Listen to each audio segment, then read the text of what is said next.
Saudaraku yang kekasih dalam nama Yesus, firman Tuhan pada hari ini yaitu masih sama dengan topik minggu yang lalu, bagaimana kita menerima mujizat Tuhan. Tentunya banyak di antara kita rindu akan mujizat Tuhan. Banyak di antara saudara perlu mujizat Tuhan. Amin, saudara. Ya. Mujizat Tuhan terjadi kalau Tuhan menjawab doa kita. Dan mujizat Tuhan terjadi, saudaraku, di luar daripada pikiran kita. Tidak bisa kita analisa dengan pikiran kita. Penyakit-penyakit disembuhkan Tuhan merupakan mujizat Tuhan. Persoalan-persoalan yang diselesaikan Tuhan merupakan mujizat-mujizat Tuhan. Nah, saudaraku, barangkali banyak di antara kita, saudaraku, yang membutuhkan tangan Tuhan langsung menjamah kita. Sehingga mujizat Tuhan berlangsung bagi kita. Bukanlah hati saudara. Firman Tuhan ya dan amin. Firman Tuhan tetap berkuasa. Tuhan yang berjanji itu setia. Dia pasti menepati janjinya sepanjang kita percaya kepada janji Tuhan tersebut. Firman Tuhan ini dituliskan bagi kita supaya kita percayai, supaya kita beriman pada firman Tuhan ini, supaya kita terima firman Tuhan ini, supaya ucapan kita seturut dengan firman Tuhan. Kita mengakui firman Tuhan dalam hidup kita dan kita mempraktekkan dan kita bertindak seturut dengan firman Tuhan dalam hidup kita, maka kita akan menerima mujizat Tuhan di dalam hidup kita, saudaraku. Boleh jadi saudara memiliki persoalan penyakit. Sudah berapa lama saudara sakit dan belum sembuh juga. Hari ini saudara pandang kepada Tuhan Yesus. Pegang janji-janji Tuhan. Tuhan yang berjanji itu setia. Tuhan berkata, oleh bilur-bilurku engkau sudah sembuh. Berarti oleh bilur-bilur Yesus kita sudah sembuh, saudaraku. Saudara boleh jadi persoalan keluarga, saudaraku. Saudara dengan pikiran manusiawi kelihatannya tidak ada jalan keluar. Firman Tuhan berkata tidak ada yang mustahil bagi Tuhan. Tuhan memiliki jalan keluar yang sangat bijaksana. Bersandarlah kepadanya, memandanglah kepadanya, percayalah, mohon hikmat daripada Tuhan. Maka Tuhan akan memberikan jalan keluar atas persoalan saudara. Boleh jadi persoalan-persoalan keuangan, saudaraku. Hingga saudara sendiri sudah merasa malu akan persoalan keuangan tersebut. Saudara mohon lagi pertolongan Tuhan, mohon hikmat daripada Tuhan. Apa yang saudara perbuat, Tuhan akan memberikan jalan keluar, saudaraku, atau persoalan-persoalan lain yang secara manusiawi sudah rasanya tidak mungkin buat diselesaikan. Tuhan kita mempunyai mujizat. Saudara, pekerjaan Tuhan itu ajaib adanya. Kelahirannya ajaib, perkandungannya ajaib, saudaraku. Pelayanannya ajaib. Dan sampai sekarang dia masih melayani. Dia tidak berpangku tangan. Dia masih mendengarkan doa kita. Dia masih menjawab doa kita, saudaraku. Pelayanannya ajaib. Kematiannya ajaib, saudaraku. Kebangkitan dari kematian ajaib. Kenaikannya ke sorga ajaib. Dan dari sorga dia melayani dan mencurahkan Roh Kudus juga ajaib. Semua tidak bisa diterangkan dengan akal manusia. Itulah dia Tuhan kita, Tuhan Yesus. Tuhan yang hidup, Tuhan yang ajaib. Tuhan yang berkuasa. Tidak ada kuasa yang lebih besar daripada kuasa Tuhan Yesus, saudaraku. Nah, saudaraku, hari ini buka hati saudara. Terima firman Tuhan ini. Percayai mujizat Tuhan terjadi dalam hidup saudara. Karena firman Tuhan telah dengarkan pada hari ini adalah firman Tuhan yang tidak berubah, saudaraku. Banyak orang telah menerima mujizat Tuhan. Dari kesaksian-kesaksian tiap-tiap minggu dalam berita iman, saudara melihat bagaimana kuasa Tuhan bekerja dalam hidupnya. Bagaimana Tuhan mengobatkan hidupnya. Tidak terkecuali bagi saudara juga yang membutuhkan mujizat Tuhan pada hari ini.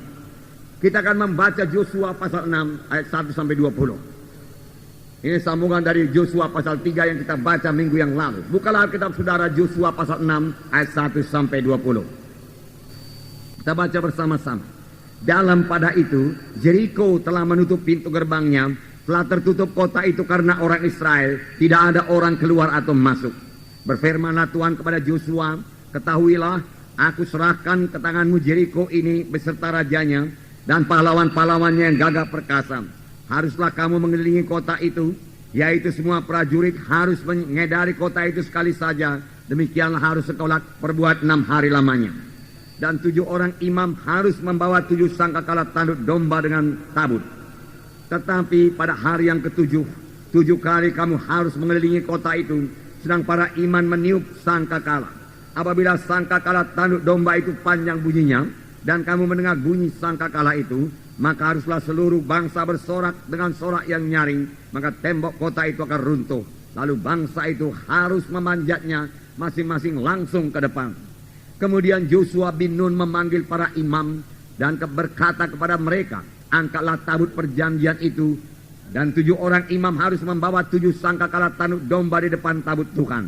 Dan kepada bangsa itu dikatakannya, majulah, kelilingilah kota itu, dan orang-orangnya bersenjata harus berjalan di depan tabut Tuhan. Segera sesudah Yosua berkata kepada bangsa itu, maka berjalanlah maju ke 7 orang imam yang membawa seluruh sangkakala tanduk domba itu di hadapan Tuhan. Lalu mereka meniup sangkakala, sedang tabut perjanjian Tuhan mengikut mereka. Dan orang-orang bersenjata berjalan di depan para imam yang meniup sangkakala, dan barisan penutup pengikut tabut itu, sedang sangkakala terus-menerus ditiup. Tetapi Yosua telah memerintahkan kepada bangsa itu demikian, janganlah bersorak dan janganlah perdengarkan suaramu, sepada kata pun janganlah keluar dari mulutmu, sampai pada hari aku mengatakan kepadamu bersoraklah, maka kamu harus bersorak. Demikianlah tabut Tuhan mengelilingi kota itu, mengedarinya sekali saja. Kemudian kembalilah mereka ke tempat perkemahan dan bermalam di tempat perkemahan itu. Keesokan harinya Yosua bangun pagi-pagi, lalu para imam mengangkat tabut Tuhan. Maka berjalanlah juga ke 7 orang imam yang membawa ke 7 sangkakala tanduk domba itu di depan tabut Tuhan. Sambil berjalan mereka meniup sangkakala, sedang orang-orang bersenjata berjalan di depan mereka, dan barisan penutup mengikut tabut Tuhan, sementara sangkakala terus-menerus ditiup. Demikianlah pada hari yang kedua mereka mengelilingi kota itu sekali saja, lalu pulang ke tempat perkemahan. Dan begitulah dilakukan mereka selama 6 hari lamanya. Tetapi pada hari yang ke-7 mereka bangun pagi-pagi ketika fajar menyingsing dan mengelilingi kota 7 kali dengan cara yang sama. Hanya pada hari itu mereka mengelilingi kota itu 7 kali.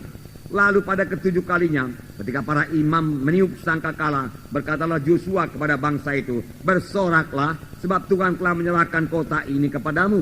Dan kota ini dengan segala isinya akan dikhususkan bagi Tuhan untuk dimusnahkan. Hanya Rahab perempuan sundal itu akan tetap hidup, ia dengan semua orang yang bersama-sama dengan dia dalam rumah itu, karena ia telah menyembunyikan orang suruhan yang kita suruh. Tetapi kamu ini jagalah dirimu terhadap barang-barang yang dikhususkan untuk dimusnahkan, supaya jangan kamu mengambil sesuatu dari barang-barang yang dikhususkan itu setelah mengkhususkannya, dan dengan demikian membawa kemusnahan atas perkemahan orang Israel dan mencelakakannya. Segala emas dan perak serta barang-barang tembaga dan besi adalah kudus bagi Tuhan. Semuanya itu akan dimasukkan ke dalam perbendaharaan Tuhan. Lalu bersoraklah bangsa itu, sedang sangkakala ditiup. Segera sesudah bangsa itu mendengar bunyi sangkakala, bersoraklah mereka dengan sorak yang nyaring. Maka runtuhlah tembok itu, lalu mereka memanjat masing-masing ke dalam kota, masing-masing langsung ke depan dan merebut kota itu. Luar biasa mujizat Tuhan, saudaraku. Luar biasa. Nah, firman Tuhan di sini dikatakan, berfirmanlah Tuhan kepada Yosua, ketahuilah aku telah menyerahkan Yeriko ke dalam tanganmu beserta dengan rajanya dan pahlawan-pahlawannya. Ini terjemahan dalam bahasa Inggris. Dalam bahasa Inggris dipakai perkataan, aku telah menyerahkan Yeriko dengan rajanya dan pahlawan-pahlawannya dalam tanganmu. Padahal saudaraku, Yosua masih di luar daripada Yeriko. Orang Israel masih berada di luar Yeriko. Mereka masih berbaris-baris di luar Yeriko. Yeriko tertutup pintunya. Yeriko memiliki benteng yang besar, benteng yang teguh, benteng yang tinggi. Saudara, jadi menurut pikiran manusia, saudaraku, seperti laporan daripada 10 pengintai itu, bentengnya sampai ke langit dan tidak bisa mengalahkannya, itu benar. Tetapi kali ini, saudaraku, bangsa Israel maju dengan iman. Kali ini mereka maju dengan memegang perjanjian Tuhan. Tuhan berkata, benteng Yeriko telah aku serahkan kepadamu. Tuhan berkata, dan mereka mempercayai apa yang dikatakan Tuhan. Meskipun saudaraku, menurut cara berpikir manusiawi saudaraku, hal itu saudaraku mustahil adanya saudaraku. Tetapi Tuhan berkata, aku telah menyerahkan Yeriko kepadamu. Aku telah memberikannya kepadamu. Milikilah. Beginilah caranya kamu memilikinya. Dan Tuhan menerangkan bagaimana caranya mereka memiliki kota Yeriko itu saudaraku. Tapi secara lahiriah, mereka masih berada di luar Yeriko. Benteng Yeriko masih tertutup, saudaraku. Gerbangnya dikunci, serdadu-serdadunya siap bertempur. Tetapi inilah dia cara Allah bekerja, saudara. Biarlah kita mempercayainya.